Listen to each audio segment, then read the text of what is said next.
TC, do y'all mind coming up here and holding the Bible for Mommy? Come on, come on.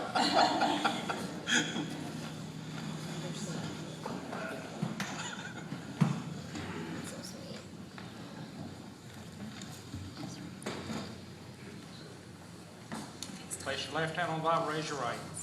Do you, Tricia Morbin Derr, duly elected President of the Mecklenburg County Bar, 26th Judicial District, solemnly and sincerely swear that you will support the Constitution of the United States, and that you will be faithful and bear true allegiance to the state of North Carolina and to the constitutional powers and authorities which are or may be established for the government thereof, that you will endeavor to support, maintain, and defend the Constitution and laws of said state, not inconsistent with the Constitution and laws of the United States, and that you will well and truly execute the duties of your office as President of the Mecklenburg County Bar to the best of your skill and ability and agreeable to the laws, so help you God.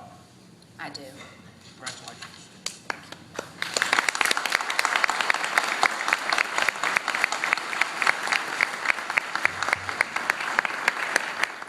Mr. Harrington, if you could please stand.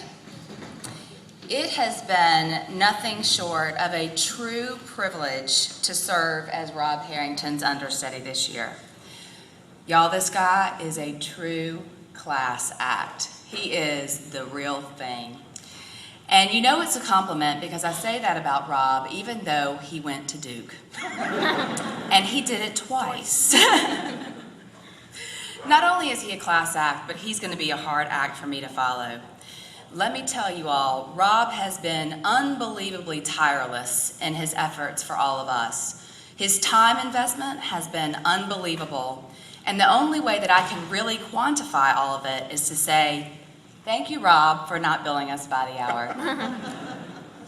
Seriously, Rob has been an incredible leader, and I have no doubt that we will all be seeing him in years to come in leadership roles in our community. Thank you, Rob Harrington.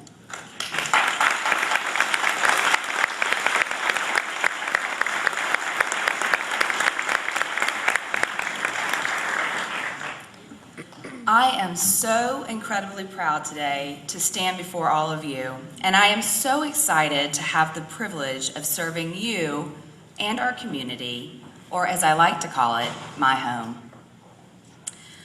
I want to talk today a few minutes about the concept and the idea of home.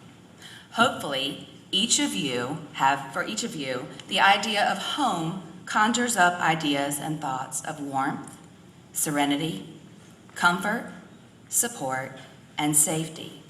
Or, quite frankly, and more practically, at least at my house, dog hair, sippy cups, strewn toys, unmade beds, and never-ending last-minute school projects. Cooper, Jameson, Derr. But my home is also filled with lots of love, happiness, and laughter.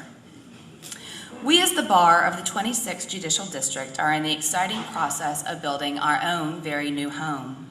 Queens Road is gone. We are moving out today, as Rob said, and literally that means boxes are being moved as we are sitting here right now. Our new Bar Center plans are well underway. Literally, guys, these plans have been more than 10 years in the making. And if you don't believe me, you can ask Pender McElroy or Bill McMullen, who are the co-chairs of the Future Bar Foundation Committee. Their work has been unrelenting. We are building this new home with lots and lots of input from each of you and reliance on you, both financially and in terms of the hundreds of volunteer hours dedicated to this project. Together, we will build a place of fellowship, congregation, education, and resource for our lawyers and, in turn, our community. Speaking of our community, our home as a bar is of course much larger than our 4 new walls and the foundation of the new Bar Center. With our respective license to practice, we are also charged with the moral and ethical obligation of promoting justice. Justice for all people, and especially justice for those with limited or no resources. We have lawyers in this community, such as Ted Follett with Legal Aid of North Carolina and Ken Shore with Legal Services of the Southern Piedmont, and the other lawyers and volunteers that work with them who dedicate their careers, dollars, and hours to serving the underprivileged. It's actually kind of interesting, this concept of home sort of taken in a pro bono context, and is really more congruent than I ever appreciated until now. Indeed, a large majority of what our pro bono lawyers do every day is to promote the sanctity and security of the homes of the underserved, whether it be preventing an unlawful foreclosure, securing a home from the threat of a violent partner, or preventing an unfair eviction, or even serving the veterans who have fought for our rights to have our own homes. These pro bono services go to the very heart and core of our society. Many years ago, as a very, very young lawyer, I was walking through the corridors of the old courthouse. And for those of you who have been around for a while, this is the old new courthouse, not the old courthouse. But I was walking down the corridor and I encountered a clearly sad and distressed woman. Let's call her, for the sake of today, Mrs. Taylor. Mrs. Taylor had a toddler in one hand and a baby on the other. She recognized me as a lawyer back then. I'm not quite even sure today how, because it seemed that no one else did. But she did, regardless, and through her tears, she pled to me for help. She had applied for a restraining order against her violent former spouse. She had no idea where the courtroom was, what to say, or what to do. I, as a very inexperienced young lawyer, also had no idea what courtroom to go to, what to say, or what to do. But I did know that I had a license to practice law and the ability to ask the right questions. Mrs. Taylor and I found the right courtroom, and I explained the situation to the judge. He was kind and patient enough to tolerate my lack of knowledge and inexperience. Mrs. Taylor got her restraining order, and we called the bar for referral. They were able to send us in the right direction, where Mrs. Taylor and her children secured qualified volunteer legal services. I tell you this story because I want to ask each one of you something today. What would you have done if you had been me? Would you have walked away from Mrs. Taylor? Would you have brushed her off? Would you have looked this woman and her children in the eye, and would you have said no?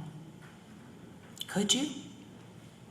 I am sure that each and every single one of you would have done something, anything, to help this woman and her children navigate this strange and foreign legal world. If you are like me, you would have never said no. So let me say this. If you are, as a lawyer, if you are failing to support our pro bono services, whether financially or through volunteer effort, and I want you to think about this. If you are not supporting our local pro bono services, you are looking the many Mrs. Taylors of this world and our community in the eye, and you are telling them no. I stand here before you guilty of failing to appreciate our pro bono leaders, and I am dedicated to make it different. Please join me. There are infinite ways that we can all help. Turning back to this sort of ubiquitous concept of home, one of the most important, if not the most important part of my own home is raising our two beautiful children. As parents, we recognize that part of creating a healthy home is raising our children to be good stewards of our communities. We, as parents, invest emotionally, we invest financially, and Lord do we. We invest physically in rearing healthy and happy children, hoping that they will be tomorrow's leaders and that they, in turn, will raise the leaders for the day after tomorrow. As a bar, our tomorrow leaders are our young attorneys, who are quickly becoming a very, very large part of our constituency. Our future depends so much on the successful mentoring and training of our talented young lawyers. Programs like the Bar Leadership Institute, congratulations to those of you who graduated last night, linking lawyers, and the work of the Young Lawyers Division, which apparently I no longer qualify for, and as my first official act, I'm going to make myself an exception. But these groups, these programs that are sponsored by the bar promote and nurture the bar of our future. To that end, and in talking about our young lawyers, I urge all of you to participate in mentoring and helping us guide our talented young people toward a successful career path so that they can continue our established tradition of camaraderie for the leaders who will come behind them on the day after tomorrow. As I stand here today, I am looking at many of you who have been my mentors and many of you who still are. It is a gift to have the luxury of friends and colleagues that I know I can call and trust for good counsel and advice. There are so many young lawyers out there who can and would benefit from your scholarly advice and the scholarly advice of those who have come before them. Some of these young lawyers literally have nobody to call for help. This should never happen in our home. This concept doesn't only apply to our young lawyers. As a bar, we must also support our colleagues who are on the other end of the spectrum. While full of great war stories, sage advice, and infinite legal knowledge, most, if not all, of our established lawyers have never had to transition out of the practice of law. They have never had to value and sell their solo practices, their life's work. They have never had to hand the reins of leadership over to a new managing partner or new practice group leader. These lawyers need us. We have had some insightful suggestions and resource direction from many of you, and we are already developing this new venue of support. The bottom line is, as is true in any home environment, the individuals within it face their own unique challenges and struggles. Regardless of stage in life, career choice, or practice area, we as a bar must celebrate, embrace, and promote our diversity, our differences, and our own unique style. In the end, as a bar, we must support and embrace one another in success as well as shortcoming. Thank you, number one, to my family for creating such a supportive and loving home, both childhood and present. Thank you, Your Honor, for swearing me in today. Thank you, Nancy and bar staff. Each one of you have been nothing short of a paradigm for diligence and hard work. Thank you, Rob, for sharing your infinite leadership skills.